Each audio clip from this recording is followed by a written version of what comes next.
ngayon, di wala ng tigil. Kung saan may mapupunta na iimbita, bibigyan mo ng pagkakataon na hindi sinasamantala naman. So ako ay papakilala ko dati Mayor ng Pati Garcia. Dati rin ako congressman ng One Year Party List, kung natatandaan yung One Year Market. Ano mo na ako congressman niya.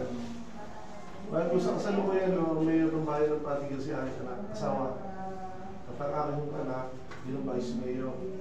Umiwag ay dalawang eleksyon na hindi wala akong kalaban. Gusto ay nag-doon ang eleksyon, hindi mo kami nilalabanan pagdating sa eleksyon. Siguro may mga bagay yung maganda kaming ginawa sa tuwing ako yung mayor. Hindi ngayon naman ay hindi maligid sa inyo ba naman, ako naman ilalaban. Ang dapat ko yung focus, hindi masarili na. Gusto ay